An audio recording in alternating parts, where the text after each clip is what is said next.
Hey folks, Glenn May here with BassResource.com, and today I'm asking the elite pros questions that you submitted on our forums. Let's see what they have to say.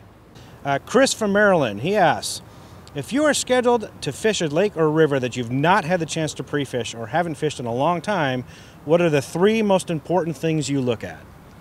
Time of year, water temperature, and water clarity. That pretty much determines what you're going to fish, how you're going to fish, and where you're going to fish. The water temp can always tell you, is it spawn? You know, if it's the spring and the water temperature is 60 degrees, then we know there's probably some fish spawning. If it's the fall and the water temperature is 60 degrees, we probably know the fish are headed to the back of the creek. So your water temperature is always going to be crucial.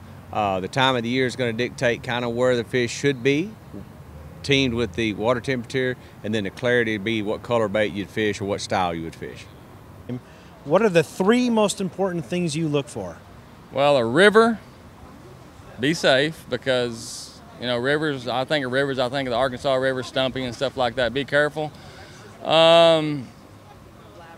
Just the conditions. If I haven't been to a place, you can always show up to an event and just fish the conditions. Fish wind. If I haven't been there, I'm not practicing, the wind's blowing 20, I'm gonna run out there and I'm gonna go to the windiest banks and fish moving baits, and I've won a lot of tournaments doing that. I've won a lot of big tournaments doing that.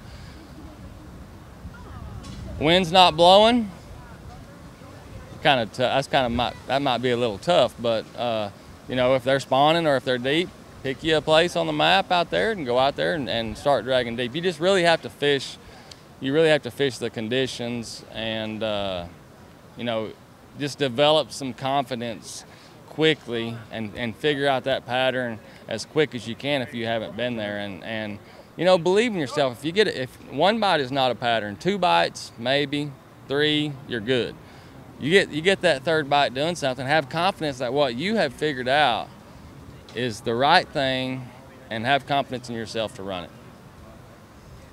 That works for me. You know, that makes total sense too, because when you go out in the lake, you've got to throw what your confidence in, but most importantly, start off with more of a search type bait, right. See what's going on, and that plays into what you just said. Go to windy bank, go to windy area, throw a fast moving bait. I mean, covering water, looking for those bites. That's what I'm hearing, right? Right. Yeah, you want to, you know, in our practice periods, and whenever we get to a lake that I've not been to or haven't been to in a long time, I'm gonna fish as fast as possible. And if anything, it's just where I can see the entire lake, you know, a big part of it, and get a feel for it. You know, you can fish through an area and just think about it. If you were to go through it real slow, you get 5 bites. Say you get 5 bites. If I go through it real fast, I get 1 or 2. Well, I kind of equate that to getting, I feel like, hey, if I get 1 or 2, if I come back through there and slow down, I can probably get more.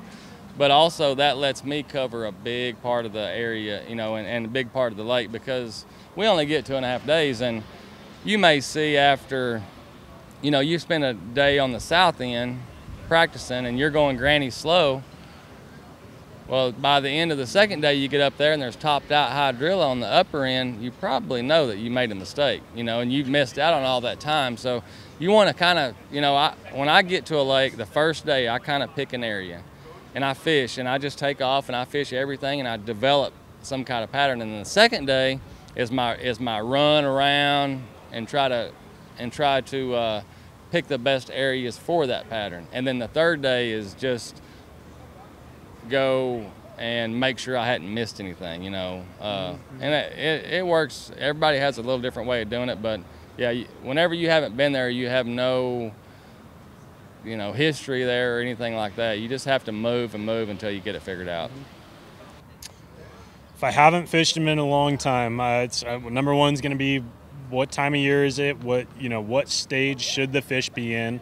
I'd want to know that. I would want to know what the weather pattern was leading a week up to there, and what the water level is wherever I'm going to.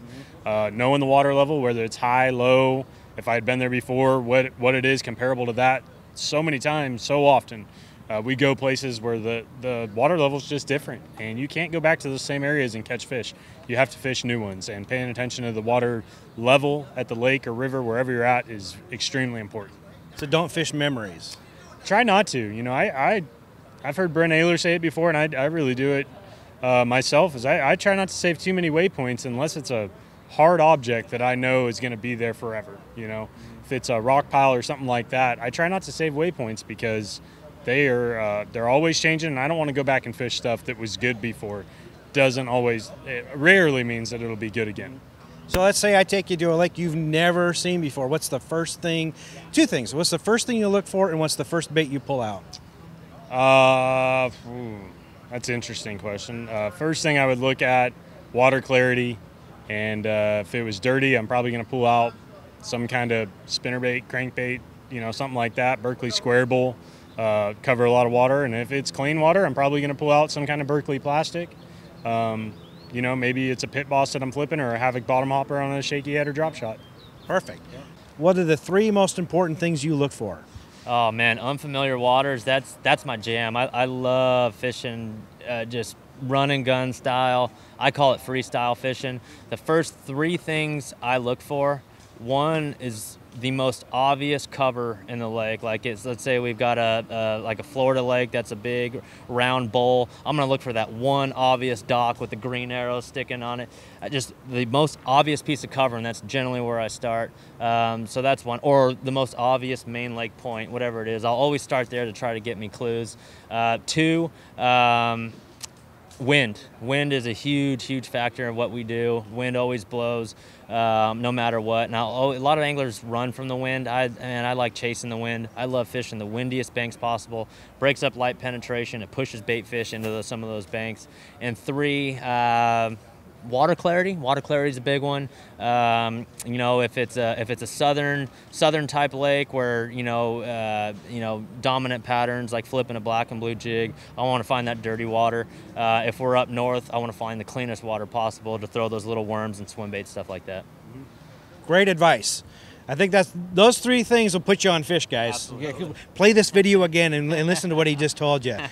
Absolutely, I stick by those. That's a really good question, and we do this all the time. So for me, I want to come up with the general seasonal pattern and find out, you know, what areas I think are going to fit that seasonal pattern for the type of body of water that you're going to. You know, whether it's a river, a natural lake, a reservoir, a tidal body of water. So I know that you know, bass do certain things during each season of the year and those systems. Then I want to get out there and assess the exact conditions. Look at the water clarity, the habitat type, and then when I actually get out and start practicing, I don't spend more than 10 minutes in one spot doing the same thing without having some kind of positive response, you know. So if I'm there for 10 minutes and nothing happens, I'm going to be moving on. I'm going to be changing baits. I'm going to be doing something different, because if you spend an hour in each little location you go to, before you know it, you've wasted your whole day. No, that's pre-fishing. Pre-fishing. Pre-fishing. Okay. Yep. So what if you're fun fishing and you're not fishing tournament, you've never been in this lake? Same thing. You got, you know, pre-fishing. It's the same thing. You're trying to learn. You're trying to find them. You want to do it as quick as you can. And there you have it. Great questions from the pros answering your questions that were submitted on the forums on BassResource.com. For more videos like this, check out our YouTube channel or visit BassResource.com.